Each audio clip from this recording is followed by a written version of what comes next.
Assalamualaikum warahmatullahi wabarakatuh. Perkenalkan, saya Rizal Ruhaisanul Haq, absen 28 dari kelas 10 MIPA 1, akan mempresentasikan tentang perkoperasian dalam perekonomian Indonesia. Bab perkoperasian. Sejarah perkoperasian. Pada tahun 1896, R. Arya Wiryatmaja, seorang patih Purwokerto, dibantu oleh S. Yober, asisten Residen Banyumas, mempelopori berdirinya Bank Penolong dan Simpanan.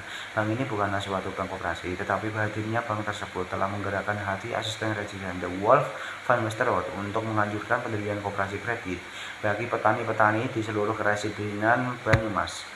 Pengertian koperasi yaitu sebuah organisasi ekonomi yang dimiliki dan dioperasikan oleh orang-orang demi kepentingan bersama. Landasan koperasi: 1. Pancasila, 2. UUD NRI tahun 45 pasal 33 ayat 1, yang ketiga Undang-Undang Nomor 25 tahun 1992 tentang perkoperasian dan AG atau Arkoperasi. Asas koperasi berdasarkan kekeluargaan. Tujuan koperasi: 1. Koperasi bertujuan untuk memajukan kesejahteraan anggota dan masyarakat. Yang kedua, membangun tatanan perekonomian nasional. Yang ketiga, mewujudkan masyarakat yang maju, adil, dan makmur. Ciri-ciri koperasi: 1. Bersifat sukarela. 2. Musyawarah dijunjung tinggi. Yang ketiga, anggota tidak bersifat permanen. Yang keempat, model yang dimiliki tergantung dari simpanan anggotanya. Prinsip koperasi: 1. Keanggotaan bersifat sukarela dan terbuka. Yang kedua, demokrasi. Pengelolaan koperasi ini dilakukan atas kehendak dan keputusan para anggota. Yang ketiga, pembagian sisa hasil usaha dilakukan secara adil sebanding dengan besarnya jasa usaha masing-masing anggota. Yang keempat, pemberian belas jasa kepada anggota disesuaikan dengan model anggota tersebut. Fungsi dan peran koperasi. Fungsi koperasi: 1. Sebagai urat nadi kegiatan perekonomian Indonesia.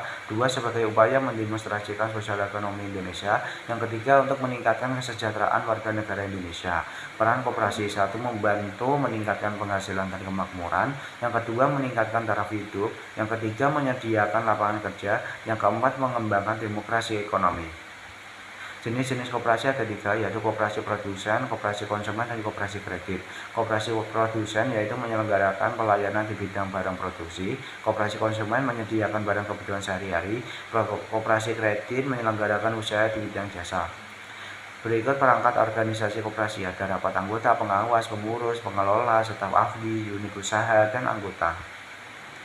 Sumber pendapatan koperasi berasal dari simpan pinjam, penyisian hasil usaha, cadangan dana, dan sumber lainnya. Modal dimanfaatkan untuk usaha yang bermanfaat dan untuk kesejahteraan anggota. Modal diberikan balas jasa yang terbatas. Usaha koperasi harus membantu pembentukan usaha baru. Prosedur pendirian koperasi: 1. Perencanaan pendirian koperasi. Yang kedua, penyampaian rencana dan konsultasi daerah, pusat maupun dinas. Yang ketiga, rapat pendirian koperasi. Yang keempat, verifikasi nama koperasi. Yang kelima, mekanisme di SIS-MIN BHKOP. Yang keenam, pengesahan pendirian koperasi. Sisa hasil usaha atau SHU koperasi. SHU koperasi: pendapatan koperasi yang diperoleh dalam 1 tahun buku dikurangi dengan biaya, penyusutan, dan kewajiban lainnya termasuk pajak dalam tahun buku yang bersangkutan.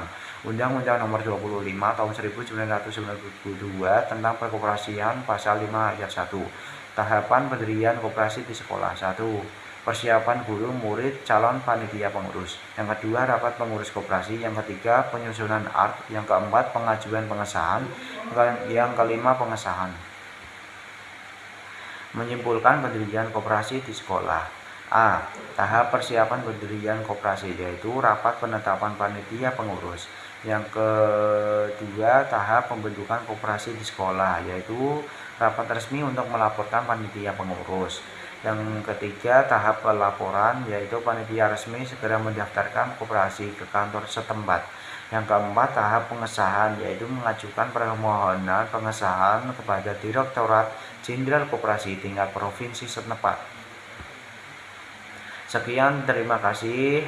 Itu saja yang saya dapat sampaikan. Mohon maaf kalau ada kekurangan dan salah kata dalam mempresentasikannya, dan minta maaf kalau terlalu cepat dalam mempresentasikannya, karena itu mengajar waktu. Jadi mohon maaf ya. Sekian dari saya. Wassalamualaikum warahmatullahi wabarakatuh.